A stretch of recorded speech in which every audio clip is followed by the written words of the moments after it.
जय श्रीराम. आज श्रीरामचरितमानस भाग 209. जय श्रीराम. आज श्रीरामचरितमानस भाग 209. रामे चित्तलयः सदा भवतु मे, भो राम मामुद्धर. हे जगदोद्धारक रामा,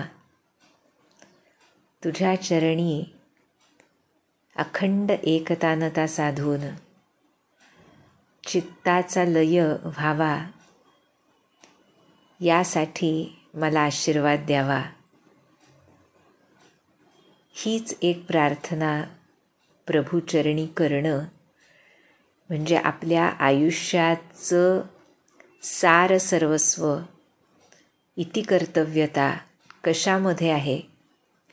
जीव कृतकृत्य केव्हा होऊ शकतो हे प्रभू कृपेनं जाणणं होय. आणि ज्या वेळेला जीवाच्या अंतरामध्ये ही भावना प्रदीप्त होते, तीव्रतम होत जाते, त्यावेळेला सद्गुरू कृपेचा वर्षाव त्या शिष्यावर करतात. चित्तलय म्हणजे काय? प्रभूचरणी चित्तलय व्हायचा म्हणजे तो कसा व्हायचा, कुठे व्हायचा? दर्शन म्हणजे काय? प्रभूंच्या नामामध्येच कसं त्यांचं दर्शन आहे. सद्गुरू हे कसे रामरूप ब्रह्मरूप आहेत, या सर्व गोष्टींचा बोध आम्हाला त्यांच्या अगाध अकारण करुणेनं करतात. ही सद्गुरूंची करुणा ज्या शिष्यावर सतत वर्षाव करत असते, किंबहुना जरी त्या शिष्याला असं वाटलं नाही तरी सद्गुरू सांगतात, सत्पुरुष संत सांगतात की ही कृपा सर्वांवर वर्षाव करत असते. जो शिष्य त्यांच्या चरणी घट्ट बसतो आणि त्यांनी सांगितलेलं साधन तंतोतंत करण्याचा मनःपूर्वक प्रयत्न करतो, त्याच्या हृदयाची कवाडं ही कृपा ग्रहण करायला सिद्ध होतात असं सद्गुरू सांगतात. पण त्या शिष्याला मात्र कधीच असं वाटत नाही की आपण ती कृपा ग्रहण करायला योग्य आहोत. हारे को हरिनाम हे जे सूरदासांनी सांगितलं आपण बघितलं मागच्या वेळी. जो हरतो, ज्याला स्वतःच्या बलावरचा विश्वास शून्य होतो, पण स्वतःच्या बलावरचा विश्वास शून्य होणं याचीच दुसरी बाजू आहे. सद्गुरूंवरचा विश्वास वर्धिष्णू होत होत होत अशा उच्च स्थानी जाऊन पोहोचतो की त्याचं परिवर्तन निष्ठेत होतं. निष्ठा ती जी कधीही ढळत नाही, त्यामध्ये यत्किंचितही घट येत नाही. जशी सूर्याला काळोखाची बाजू नाही तशी निष्ठेला अश्रद्धेची बाजू नसते, निष्ठेला शंकेची बाजू नसते. त्यामुळे अशी निष्ठा ज्याच्या अंतःकरणात निर्माण झाली तो येन केन प्रकारेण सद्गुरूंच्या सहवासाची अखंड ओढ हृदयात बाळगून त्या नामामध्ये त्यांचं दर्शन आहे हे त्यांनी सांगितल्याचं बघून त्या नामात राहण्याचा आटोकाट प्रयत्न करतो. हे सांगण्याचं कारण ह्या रामकथा प्रसंगामध्ये जे शूर्पणखेचं आख्यान आपण बघितलं मागच्या वेळी, त्याच्यानंतर आता ती रावणाकडे जाऊन जी तिचा जो काय म्हणायचं, तिनं जो खूप प्रचंड आकांत केला आहे तो बघून त्यानंतर रावणाची त्याच्यावरची प्रतिक्रिया, पुढे मारीचची प्रतिक्रिया, या सर्व प्रतिक्रिया ज्या आहेत खऱ्या प्रतिक्रिया बरं का, बाहेर त्यांनी त्या दाखवलेल्या नाहीत, पण अंतरातल्या ज्या खऱ्या प्रतिक्रिया आहेत त्यावरून आपल्याला कशी नकारात्मक परिस्थितीसुद्धा आम्हाला भक्तीच्या दृष्टीने काहीतरी सकारात्मक देत असते हे लक्षात येतं. नाहीतर हा संबंध पुढचा जो कथाभाग आहे तो एक प्रकारे भक्तासाठी नावडता ठरू शकतो, नाही का. ज्यांचं आमच्या सीतामातेवर आणि श्रीरामांवर प्रेम आहे मनापासून, त्यांना हा लौकिकदृष्ट्या कथाप्रसंग आवडू शकत नाही. पण तुलसीदासांनी अशा काही अप्रतिम जागा त्यामध्ये घातल्या आहेत ज्या येतीलच. त्यामधून आपल्या लक्षात येतं की कुठलीही नकारात्मक परिस्थिती, अगदी नकारात्मक व्यक्तिरेखा असली तरी कुठेतरी आतमध्ये तो भगवंतांचा झरा जिवंत असतो. त्यामुळे याकडे जो लक्ष पुरवतो तो बाह्यांगाला भुलत नाही. भुलत नाही म्हणजे कसं, पॉझिटिव्हली पण भुलत नाही आणि निगेटिव्हली पण भुलत नाही. त्याला फक्त ते अंतरातलं सत्स्वरूप दिसत राहतं. यालाच सगळीकडे भगवंत बघणं म्हणतात. त्यामुळे आज तुलसीदास आम्हाला सांगतायत की खरं दूषणाचा वध झाल्यानंतर शूर्पणखेनं काय केलं. म्हणाले, धुआ देखी खर दूषण केरा, जाई सुपन खा रावण प्रेरा, बोली बचन क्रोध करी भारी, देस कोस कई सुरती बिसारी, करसी पान सोवसी दिनु राती, सुधी नहीं तव सिर पर आराती, राजनीति बिनु धन बिनु धर्मा, हरि समर्पे बिनु सत्कर्मा, विद्या बिनु विवेक उपजाए, श्रम फल पढ़े किए अरुपाए, संगते जति कुमंत्र ते राजा, मानते ज्ञान पानते लाजा, प्रीति प्रणय बिनु मदते गुनी, नासही बेगिनी तियस सुनी. खरं दूषणाचा वध झाल्याचं बघून शूर्पणखेनं लंकेत जाऊन रावणाला भडकवलं.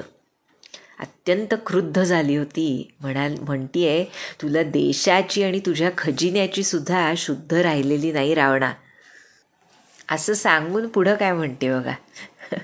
म्हणते, तू दारू पितोस, रात्रंदिवस झोपून असतोस, पण शत्रू तुझ्या डोक्यावर उभा आहे, तुला त्याची शुद्ध नाही, त्याबद्दल तू जाणतच नाहीस. पुढे शूर्पणखेच्या तोंडी सुद्धा बरं का तुलसीदासांनी एक नीती विचार घातलाय. रावणाला म्हणतीये शूर्पणखा, काय तर नीतीशिवाय राज्य असणं, धर्मनिष्ठ आचरणाशिवाय धन प्राप्त करणं आणि भगवंतांना अर्पण केल्याशिवाय उत्तम कर्म करणं, याच्याशिवाय विवेकहीनानं विद्या शिकणं, याचे जे परिणाम आहेत त्यामध्ये फक्त हातात श्रम लागतात, दुसरं काही साधत नाही.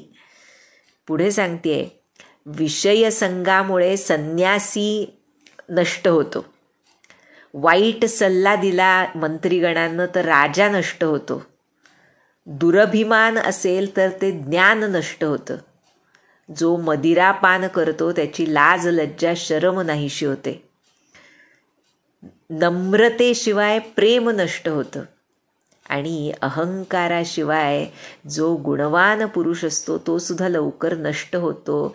अशी नीती आहे असं मी ऐकलंय. कोण बोलतंय पहा. जिनं नीती धर्मावर एक पूर्णपणे पांघरून ओढून कोणत्याही प्रकारचा विचार न करता दुर्विचारानं श्रीरामांसारख्या पुरुषोत्तमावर वाईट नजर घातली, ती रावणाला नीती उपदेश करते. आमचे महाराज म्हणतात बरं का, आमचं कुणी म्हणतात ते, पण त्यांना म्हणायचं असतं की तुमचं कुणी का ऐकत नाही, कारण तुम्ही ते करत नाही आणि लोकांना सांगता, त्यामुळे कुणी ऐकत नाही. संतांचं का ऐकतात, तर संत ते करून सांगत असतात, त्यामुळे संतांचं ऐकावंसं वाटतं. त्यांनी सांगितल्याचं पालन करण्याचा प्रयत्न तरी करावा अशी बुद्धी होते. कारण संतांचे बोल हे केवळ शब्द नसतात, त्यामागे अनुभूती असते, त्यामागे त्यांच्या अंतःकरणात नित्य जागृत असलेली भगवत प्रेरणा असते. त्यामुळे महाराज जे आम्हाला सांगतात, त्या शूर्पणखा आणि आमच्यात काही फार फरक आहे अशातला भाग नाही. आम्ही सुद्धा काहीही न करता, आम्ही नामस्मरण करत नाही आणि घरातल्या मुलांना सांगतो नामस्मरण करत जावं. मग ते ऐकत नाही, त्याचं वाईट वाटून आम्ही पुन्हा महाराजांनाच म्हणतो की महाराज ते आमचं ऐकत नाहीत. महाराज म्हणतात तुम्ही काय करताय बघा, तुमच्या नामस्मरणात एवढी शक्ती आली पाहिजे आणि ती येते त्यांच्या कृपेनं, ज्यामुळे तुमच्या सानिध्यात आलेला मनुष्य बदललाच पाहिजे. हे होण्यासाठी निष्कपटपणे, दंभाचा आधार न घेता, आतमध्ये वेगळं बाहेर वेगळं अशी वृत्ती न ठेवता जो नामात रत होईल त्याचं लोक ऐकतील म्हणतात महाराज. संतांचं त्यामुळे ऐकतात लोक असं सांगायचे महाराज. तसं इथे शूर्पणखा जिने विरुद्ध टोक गाठलं, नीती धर्मावर पाणी फिरवलं, अशी इथे रावणाला नीती सांगते बरं का. पण तरीसुद्धा ह्याचा अर्थ काय ह्या ते सुद्धा बघणं फार मजेचं आहे. म्हणजे त्यामध्ये कशी लीला आहे भगवंतांची, की प्रत्येक माणसामध्ये हे शुद्ध काय आहे ह्याची जाणीव आतमध्ये असतेच. म्हणून आमचे महाराज म्हणतात पहा, सर्व संत सत्पुरुष सांगतात की जिथं अंधार आहे तिथं उजेड असणारच. म्हणजे हे जे विरुद्धार्थी शब्द असतात दे आर इंटरडिपेंडंट. त्यामुळे जर अनीती आहे तर नीती असणारच, अधर्म आहे तर धर्म असणारच, त्याशिवाय अधर्म येऊ शकत नाही, नीतीशिवाय अनीती येऊ शकत नाही. म्हणजे मूळ प्रेरणा ही सत्प्रेरणाच असते. हे भगवंतांना किंबहुना इथे मी म्हणेन तुलसीदासांना सांगायचं आहे आम्हाला, की त्या शूर्पणखेच्या अंतरामध्ये सुद्धा सत असत हा भाव आत जागृत आहे. पण जसं महाराज आम्हाला सांगतात की बुद्धीला माहीत आहे, पण मन तुमचं बुद्धीचं न ऐकता मनमानी आचरण करतं आणि म्हणून तुम्ही अधर्मी आचरण करता. तसं शूर्पणखेचं झालं आहे असं दिसतं इथे. त्यामुळे शूर्पणखा रावणाला नीती सांगतेय की असं मी ऐकलं आहे, आणि पुढे म्हणतीये, रिपुरुज पावक पाप प्रभु अहिगनिय न छोट करी, अस कही विविध बिलाप करी लागी रोदन करन. की शत्रू, रोग, अग्नी, पापकृत्य, स्वामी आणि सर्प यांना कधी लहान समजू नये. अजून नीतीच सांगते रावणाला बरं का. तर तू तुझ्या शत्रूला लहान समजतोयस, किंबहुना तुला त्याची गंध वार्ताच नाही की काय आहे तुझ्या डोक्यावर आता, असं म्हणतायत तुलसीदास. शूर्पणखा विलाप करू लागली. सभा माझ परी व्याकुल बहु प्रकार कहरोई, तोही जियत दस कंधर मोरी की असी गती होई. रावणाच्या सभेमध्ये, भर सभेत व्याकुळ होऊन पडली शूर्पणखा. सतत रडतीये, तिचं रडणंच थांबेना. म्हणतीये, अरे दशकंधर, दशग्रीव रावणा, तू जिवंत असताना माझी अशी दशा व्हावी का. आणि हे ऐकून सुनत सभासद उठे अकुलाई, समुझाई गही बाह उठाई, कहलंकेस कहसी निज बाता, के तव नासा काननी पाता. सर्व सभासद एक प्रकारे व्याकुळ झाले तिचं ते बोलणं ऐकून. शूर्पणखेचा हात धरून तिला उठवत म्हणतायत, तिची समजूत घालतायत. आणि त्यावेळी लंकापती रावण म्हणतोय, आधी झालं काय ते तर सांग, कुणी तुझं नाक कान कापलं. यावर शूर्पणखा सांगतेय, अवध नृपति दशरथ के जाए, पुरुष सिंह बन खेलन आए, समुझी परी मोहि उन्ह कई करनी, रहित निसाचर करिहहि धरनी, जिन्ह कर भुज बल पाई दसानन, अभय भये बिचरत मुनि कानन, देखत बालक काल समाना, परम धीर धन्वी गुण नाना, अतुलित बल प्रताप द्वौ भ्राता, खलबधरत सुर मुनि सुख दाता, शोभाधाम राम असनामा, तिन्हके संग नारी एक श्यामा, रूप राशि विधि नारी संवारी, रति सत कोटि तासु बलिहारी, तासु अनुज काटे श्रुति नासा, सुनि तव भगिनी करही परिहासा, खर दूषण सुनि लगे पुकारा, छन महु सकल कटक उन्ह मारा, खर दूषण तिसिरा कर घाता, सुनि दस शीस जरे सब गाता. शूर्पणखा म्हणतीये की अयोध्येचे राजे दशरथ यांचे पुत्र पुरुषसिंह आहेत. पहा बरं, शूर्पणखा अशी अवस्था होऊन सुद्धा, म्हणजे खरं काय स्वरूप आहे बघा भगवंतांचं, की अशा अवस्थेत सुद्धा शूर्पणखा प्रभूंचं वर्णनच करते, इच्छा नसताना वर्णन करते. यावरून प्रभूंचे गुणविशेष स्पष्ट होतात. पहा, म्हणतीये वनामध्ये शिकार करण्यासाठी आले ते, पण मला ते जे करतायत ते बघून असं वाटतंय की ते पृथ्वीला राक्षस रहित करून टाकतील. त्यांचं भुजबळ काय सांगू मी तुला दशमुखा. त्या भुजबळावर, त्याच्या आधारावर ऋषीमुनी वनात निर्भयपणे वावरू लागलेत. दिसायला ते कोवळे बालक आहेत रामलक्ष्मण, पण आहेत काल समान, काळासारखे आहेत, परमधीर आहेत, श्रेष्ठ धनुर्धर आहेत आणि गुणनाना अनेक गुणांनी युक्त आहेत. बळ आणि प्रताप यांमध्ये अतुलनीय असे ते दोन्ही बंधू आहेत. दुष्टांचा वध करून देव आणि मुनींना सुख देणारे आहेत. शोभा धाम राम असं नामा. त्यांच्यापैकी शोभेचे माहेर असलेले एक त्यांचं नाव आहे राम, आणि त्यांच्याबरोबर एक अतिशय सुंदर तरुण स्त्री आहे.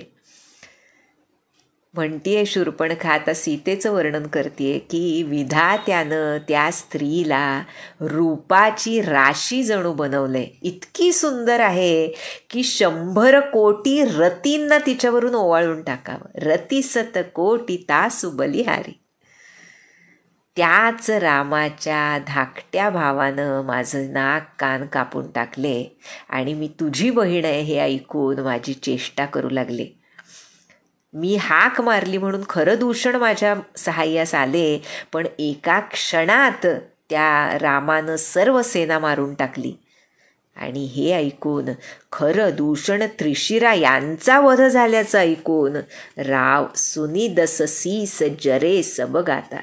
सगळ्या अंगाची लाही लाही होणं म्हणतो तशी स्थिती रावणाची झाली. आणि मग सुपनखहि समुझाई करी बल बोलेसी बहुभाती. गयवु भवन अति सोच बस नीद परई नाही राती. पहा बरं, शूर्पणखेची समजूत घातली मग रावणानं आणि आपल्या बळाची प्रौढी मिरवू लागला. मी श्रेष्ठ आहे, तू काळजी करू नको असं सगळं सांगू लागला. पण मनात मात्र अत्यंत चिंतित झालाय रावण. अति सोच बस. महालात गेला खरा, पण त्याला रात्रभर झोप काही आली नाही रावणाला. बरं का, विचार करतोय रावण. सुरनर असुर नाग खग माही, मोरे अनुचर कह को नाही। खर दूषण मोहि सम बलवंता, तिन्हि को मारही बिनु भगवंता।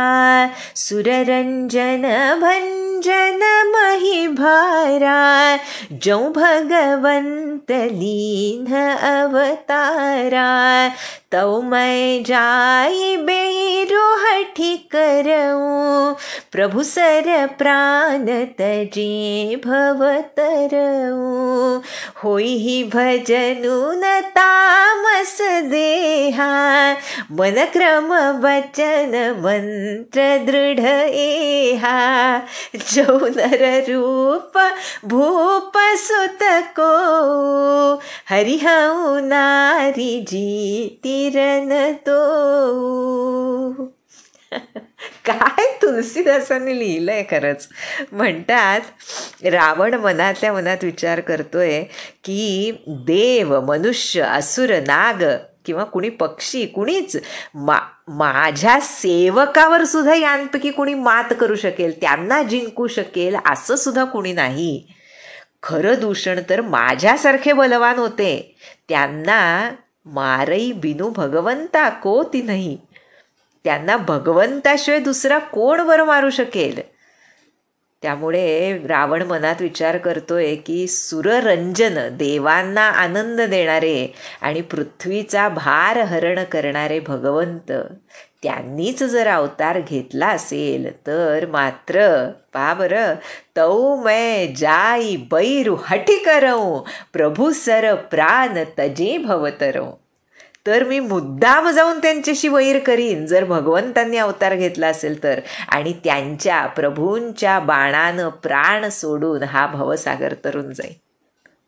म्हणून म्हटलं ना, तुलसीदासांनी आमच्या पुढे खरोखर ते भगवंताचं सच्चिदानंदमय स्वरूप प्रत्येक व्यक्तिरेखेतून जिवंत ठेवण्याचा अट्टहास केलाय. हे वाचल्यानंतर रावणाबद्दल आपला जो एक क्रोध असतो तो कुठेतरी निघूनच जातो खरं बघायला गेलं तर. तसंही आपल्याला माहीत आहेच ती कथा, आपण बघितली सुरुवातीला बालकांडामध्ये की जय विजय त्यांनीच ह्या रावण कुंभकर्णाच्या रूपात जन्म घेतलाय, जे भगवंतांचे, लक्ष्मी आणि नारायणाचे द्वारपाल आहेत. त्यामुळे तो सगळा कथाभाग किंवा पूर्वपीठिका त्याला आहेच. पण ह्या लौकिकामध्ये सुद्धा तुलसीदासांनी the way he has portrayed की रावण, आमचे महाराज जे म्हणाले ना की विरोध भक्तीने तरून गेले हे सर्व लोक, ते. आणि ह्याच्यामध्ये पुढे फार सुंदर आहे. रावण पुढे विचार करतोय की माझ्या या तामस शरीरानं भजन कीर्तन काही होणार नाही. होय ही भजनू न तामस देहा, म्हणून पहा बरं, मन क्रम वचन मंत्र दृढ एहा. काय मंत्र दृढ केला त्यानं, तर काया वाचा मनानं भगवंतांची वैर करणं हाच माझा दृढ निश्चय. बरं का, निश्चय पाहिजे, दृढ पाहिजे. महाराज म्हणायचे ना. आणि किती मोठी गोष्ट आहे पहा, जेव्हा जेव्हा हे विरोध भक्तीचे जे लोक असतात, मागे देखील आपण बघितलंय, रावण असो, कुंभकर्ण असो, द्वापारातले शिशुपाल असोत, कंस असोत, हे सर्व त्यांच्यामध्ये एका दुर्गुणाचा पूर्ण अभाव आहे. कोणता तो दुर्गुण, तर दंभ हा तो दुर्गुण आहे. दंभ हा असा दोष आहे जो भगवंतांना, सद्गुरूंना अजिबात आवडत नाही. दंभ म्हणजे काय, तर आतमध्ये आहे वेगळं आणि बाहेर आम्ही दाखवतोय वेगळं. आतमध्ये आमच्या कुणाबद्दल तरी द्वेष आहे, पण तोंडावर आम्ही गोड बोलतोय, तर तो दंभ होतो. किंवा उलट, म्हणजे कोणत्याही प्रकारे ज्या वेळेला आमचं आत बाहेर यामध्ये कॉन्ट्रॅडिक्शन असतं त्याला दंभ म्हणतात. आणि हा दंभ हे सर्व विरोध भक्तीवाले जे लोक आहेत, राक्षस आहेत, त्यांमध्ये नाही. म्हणून फार सुंदर घातलंय पहा तुलसीदासांनी की काया वाचा मनानं भगवंतांची वैर करणं हाच माझा दृढ निश्चय. दृढ निश्चय घातलाय पुन्हा, दृढ एहा. त्यामुळे जर ते मनुष्य रूप असलेले कोणी राजकुमार असतील तर मी या दोघांना युद्धात जिंकेन आणि त्यांच्या स्त्रीचं हरण करेन. पुन्हा तो लौकिकातला भाव आलाच त्याचा की युद्धात मी जिंकेन, म्हणजे अजूनसुद्धा मी युद्धात जिंकू शकतो हा भाव काही रावणाचा जात नाही. यालाच माया म्हणतात, यालाच भ्रम म्हणतात, यालाच जीवभूत अहंकार म्हणतात. त्यामुळे असं असल्यामुळे तो रावण त्या व्हिलन्सच्या पंक्तीमध्ये गेला की लौकिकामध्ये ती बुद्धी मनाला योग्य दिशा देऊ शकली नाही, कारण ती बुद्धी शुद्ध बुद्धी नव्हती, भगवत समर्पित बुद्धी नव्हती. त्यामुळे म्हणतोय रावण की मी युद्धात जिंकेन रामलक्ष्मणाला आणि त्यांच्या स्त्रीचं हरण करीन. असा विचार करून काय केलं त्यानं, चला अकेल जान चढ़ित हवान, बस मारीच सिंधु तट जहवान, इहाँ राम जसी जुगुति बनाई, सुनहु उमा सो कथा सुहाई. पुन्हा आमचे शिवभगवान आणि माता आले. ही कथा शिवभगवान सांगतायत. वरचेवर तुलसीदास त्यांचंही स्मरण करून देतात. पहा आपल्याला काय खरंच तुलसीदासांची कृपा आहे आमच्यावर, की शिवभगवान म्हणतायत की असा विचार करून तो रावण समुद्र तटावर जिथं मारीच राहत होता तिथं रथात बसून एकटाच आला बरं का. आणि शिवभगवान आता पार्वती मातेला सांगतायत की यावेळी माझ्या श्रीरामांनी एक युक्ती केली, ती सुंदर कथा तू आता ऐक बरं का. काय ती कथा बरं बघूयात. लक्ष्मण गए बनहि जब, लेन मूल फल कंद, जनक सुतासन बोले बिहसी कृपा सुख वृंद. काय गोड शब्द आहेत.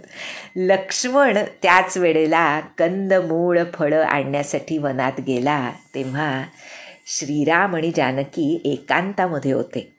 त्यावेळी कृपानिधान सुखधाम असे श्रीराम हसून जानकीला म्हणाले, जनक सुतासन बोले बिहसी कृपा सुखवृंदा. काय म्हणाले, सुनहु प्रिया व्रत रुचिर सुशीला, मैं कछु कर बिललित नरलीला, तुम पावक महु करहु निवासा, जौ लगी करहु निसाचर नासा. पहा बरं, सुरू झाली प्रभूंची लीला इथे बरं का. म्हणजे ज्याला लीला म्हणता येईल. आत्तापर्यंत जे केलं ते अगदी मनुष्याला साजेस असं प्रत्येक कृत्य श्रीरामांनी केलं. आता हा जो प्रसंग आहे यामध्ये त्यांचं भगवत स्वरूप आणि मातेचं भगवती स्वरूप स्पष्ट होतं. त्यामुळे या प्रसंगाला फार महत्त्व आहे आणि तुलसी रामायणामध्येच हा प्रसंग घातलेला आहे. खूप त्या मुद्दाम ज्याला आपण म्हणतो ना की त्याच्याबद्दल वर्णन आलेलं आहे तुलसी रामायणामध्ये. म्हणतायत की हे प्रिये, सुनहु प्रिया, तू कशी आहेस मला माहिती आहे.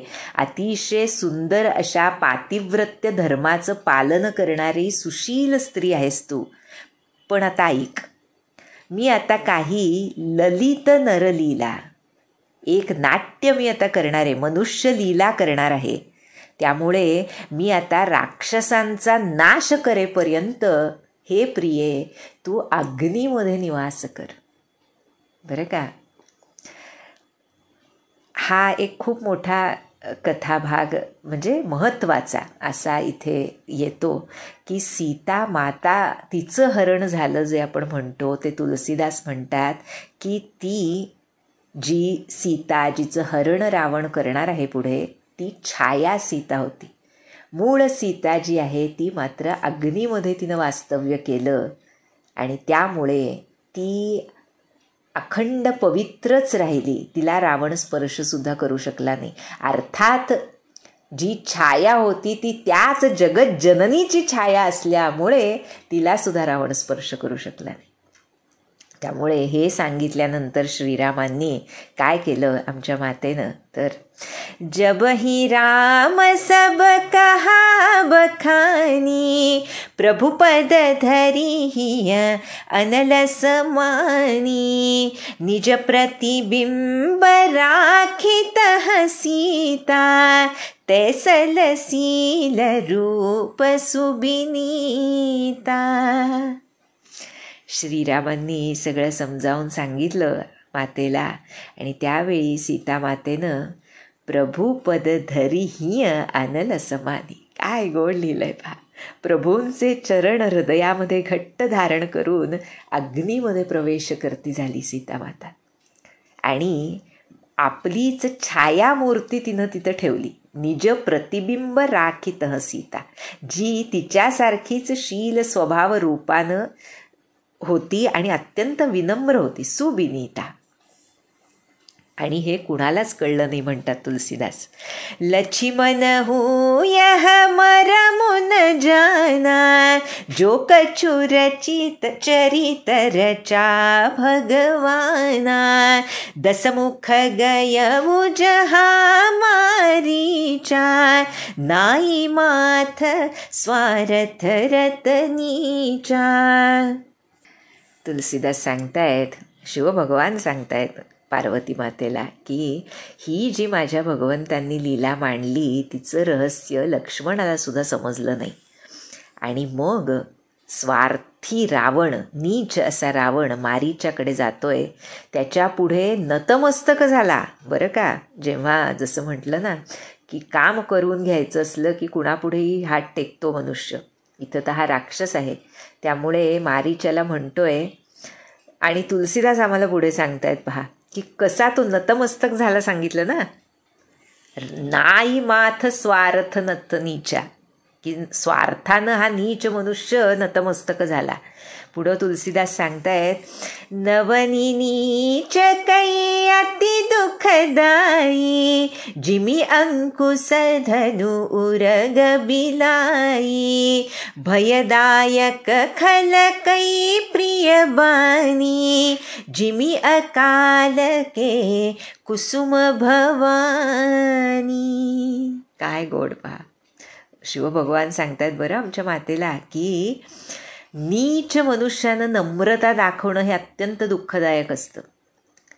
जसं अंकुश झुकावा किंवा धनुष्य झुकावं, साप किंवा मांजर झुकावं, म्हणजे त्यांना काहीतरी स्वार्थ काढायचा असला कीच ह्या गोष्टी झुकतात असं शिवभगवानांना सांगायचे. त्यामुळे म्हणतायत, हे भवानी, दुष्टाची जरी ती गोड वाणी असली तरी सुद्धा ती भयदायक असते, भय देणारी असते. कशाप्रमाणे तर जिमी अकालके कुसुम भवानी, ज्याप्रमाणे अकाली ऋतू नसताना फूल उमलणं हे भयसूचक असू शकतं, त्याप्रमाणे ही दुष्टाची गोड वाणी, त्याचं नतमस्तक होणं हे भय देणारं असतं. अशा रीतीनं मारीच्या पुढे नतमस्तक झालेला रावण काय म्हणतोय किंवा मारीच त्याला काय म्हणाला जेव्हा रावणाने डोकं झुकवलं त्यावेळी, करी पूजा मारीच तब सादर पूछी बात, कवन हे तुमन व्यग्र अति अकसर आय हुतात. मग मारीच्यानं रावणाचा सन्मान करून विचारला आदरानं. मारीच्याला आपण मागे पण बघितलं, सुबाहू आणि मारीच यांची कथा येऊन गेली.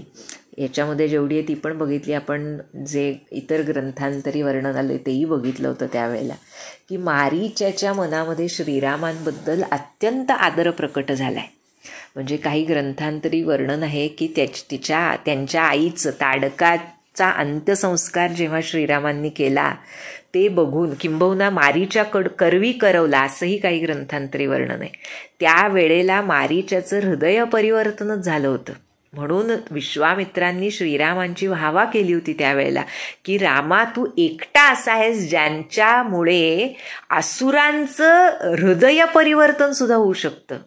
म्हणजे रामांनी खरं आपण बघितलं अगोदर की विश्वामित्रांना आधी विचारलं होतं की ह्यांना मारलंच पाहिजे का राक्षसांना, ह्यांचं मन बदललं तर, ह्यांचं हृदय परिवर्तित केलं तर, करण्याचा प्रयत्न केला तर, त्यावेळी ते शक्य नाही असं विश्वामित्रांनी सांगितलं होतं आणि म्हणून ताडकेचा वध करावा लागला श्रीरामांना.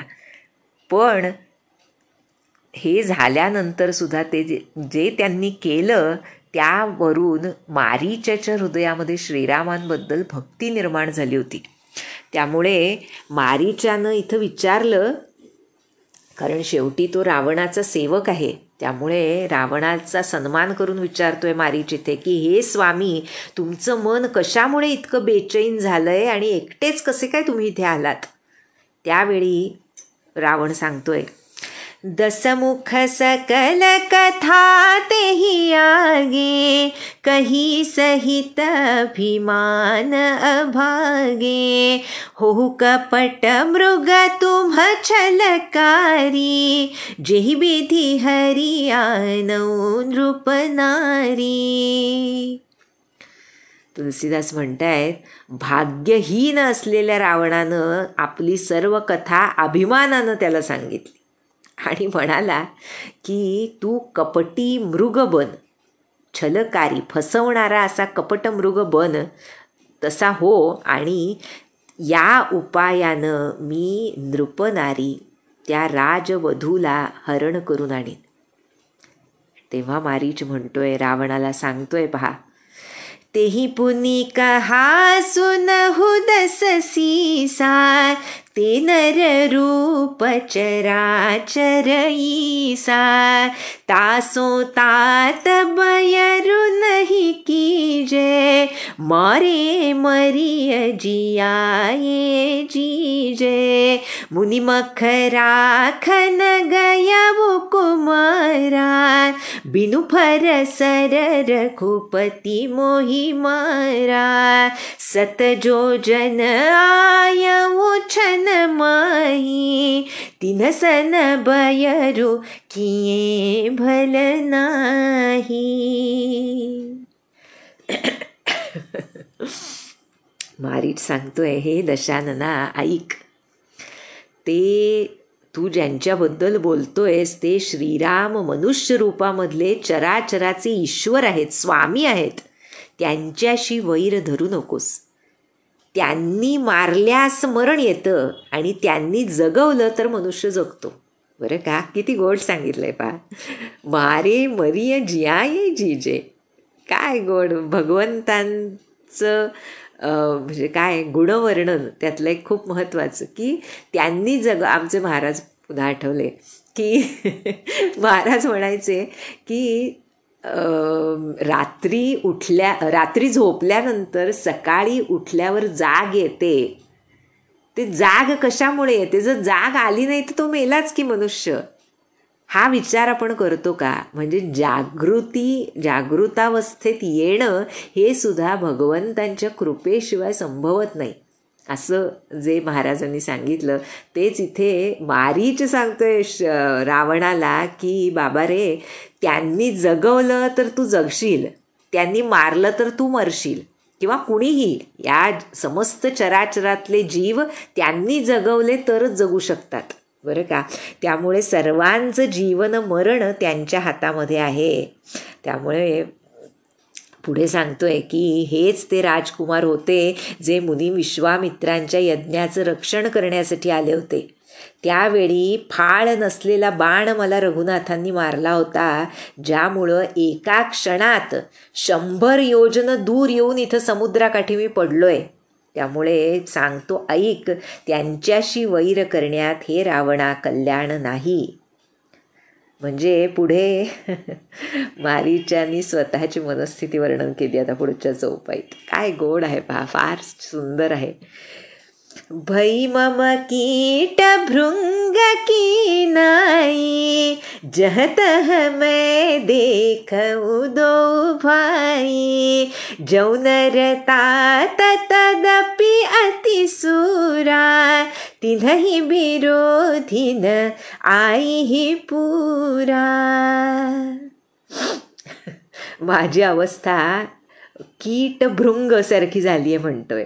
बरं का, म्हणजे त्या कीटभृंगाला जसं सगळीकडे कमळ आणि त्यामध्ये पराग असेल असं वाटून सगळीकडे तेच दिसतं, तसं जह तह मैं देखो दो भाई, जेव्हापासून त्या दोघांना बघितलंय मी आणि रामांनी मला फाळ नसलेला बाण मारलाय, तेव्हापासून जिकडे तिकडे मला फक्त रामलक्ष्मण दिसत आहेत. म्हणजे हे एका अर्थाने बघितलं तर भयानी दिसत आहेत असा त्याचा अर्थ होतो. ते रावणापुढे सांगण्यासाठी बरं का, की त्यांचं बल काय आहे तू यावरून लक्षात घे, की जेव्हापासून त्यांचं दर्शन झालंय जिकडे तिकडे ते दिसत आहेत, कारण त्यांनी माझी अशी अवस्था केली. पण दुसरा त्या मारीच्याच्या हृदयात लपलेल्या भक्ताचा अर्थ हा आहे की जेव्हापासून त्यांचं दर्शन झालंय जिकडं बघावं तिथे मला त्यांचं दर्शन होतंय, अशी कृपा माझ्यावर झाली आहे, हे जणू मारीच्याला सांगायचंय. आणि म्हणून म्हणतोय की हे राजा, जरी ते मनुष्य असतील तरीसुद्धा खूप शूरवीर आहेत हे लक्षात घे, त्यांना विरोध करून यश तुला मिळणार नाही. पुढे म्हणतोय मारीच, जेही ताडका सुबाहु हती खंडेऊ हर कोदंड खर दूषण त्रिशिरा बधेऊ मनुज की असी बरबंड.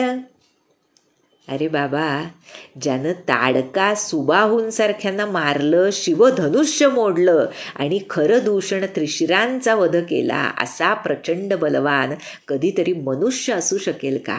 विचार कर.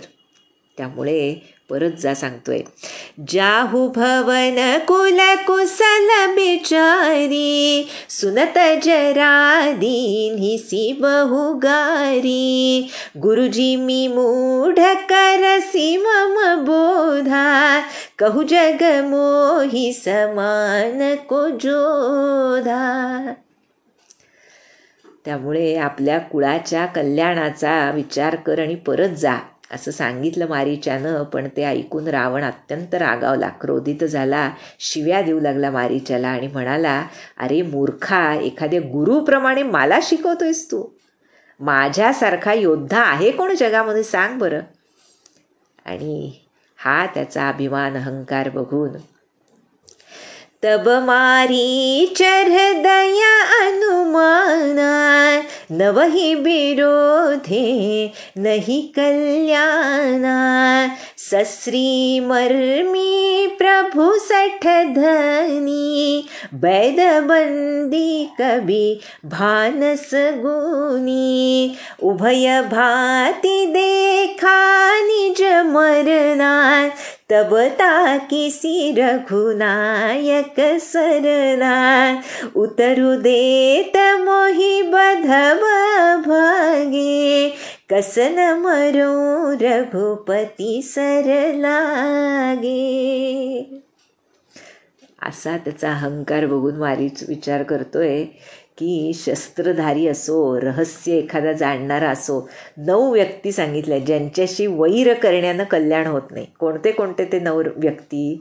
तर शस्त्रधारी, रहस्य आपलं जे जाणतात ते, समर्थ असा मालक असेल तर, मूर्ख मनुष्य असेल तर, अत्यंत श्रीमंत असेल तर, वैद्य असेल तर, राजाचा भाट असेल तर, कवी असेल तर आणि स्वयंपाकी असेल तर, या 9 व्यक्तींची वैर करण्यानं कल्याण होत नाही. आता ते काही आपण डिटेल बघायला नको, लक्षात येईल जर आपण पुन्हा एकदा ते बघितलं तर का त्यांच्याशी वैर करू नये हे सहज लक्षात येण्यासारखं आहे. त्यामुळे मारीच्यानं विचार केला की दोन्हीकडं आपलं मरणच आहे. इकडं रावणाचं मी ऐकलं नाही तर रावण मला मारेल, आणि रावणाचं ऐकून मी त्यांच्याशी वैर करायला गेलो तर ते मला मारतील, हे त्याच्या लक्षात आलं. तेव्हा त्यानं ठरवलं आणि रघुनाथांना शरण जाणं चांगलं हे त्यानं ठरवलं आणि विचार केला की नाही म्हणलं मी तर नीच रावण मला मारणार, तर मग कसं न मरव रघुपती सर लागे. रघुनाथांचा बाण लागून मी का मरू नये? काय भाव आहे पहा. त्यामुळे असा विचार करून असजिय जानी दसानन संगा चला राम पद प्रेम अभंगा मन अति हर्ष जनावन तेहि आजु देखी हऊ परवसनेहि निज परम प्रीतम देखी लोचन सुफल करी सुख पाई हूँ श्री सहित अनुज समेत कृपा निकेत पद मन लाई हूँ निर्बान दायक क्रोध जाकर भगति अब सही बस करी निज पानी सर संधानी सो मोहि बधी सुख सागर हरी। मम पाछी धर धावत धरे सरासन बान फिरी फिरी प्रभु ही बिलो की हूँ धन्य नमो समान। खरोखर एका प्रभू दर्शनानं काय होऊ शकतं हे आम्हाला या मारीच्या प्रसंगातून लक्षात येतं पहा. पूर्णपणे बदलून गेलाय तो, भक्तच झालाय. राक्षसी वृत्तीचा खरं तर अंशसुद्धा मारीच्यामध्ये राहिलेला नाही. त्यामुळेच म्हणतोय की रामांचा बाण लागून मी का मरू नये असा विचार करून तो निघाला रावणाबरोबर. कसा निघाला? चला राम पद प्रेम अभंगा, अखंड प्रेम श्रीरामचरणी ठेवून निघाला. मनातून अत्यंत आनंद होतोय की आज मी माझ्या परमप्रिय श्रीरामांना बघेन. पण ही आनंदाची गोष्ट त्यानं दाखवली नाही रावणासमोर. पण अंतरात मात्र ह्या मरायला निघालेल्या मारीच्याच्या हृदयामध्ये आनंदाच्या उकळ्या फुटतायत. काय असतो पहा भक्त. मारीच हा भक्त आहे हे तुलसीदासांनी दाखवलंय आम्हाला. विचार करतोय माझ्या परम प्रियतम अशा श्रीरामांना बघून आज मी नेत्रांचं पारणं फेडेन. माझ्या श्रीरामांसह जानकी माता असेल, लक्ष्मण असेल, अशा जानकी लक्ष्मणासहित असलेल्या कृपा निधान श्रीरामांच्या चरणी मी माझं चित्त लावेन, माझं मन लावेन.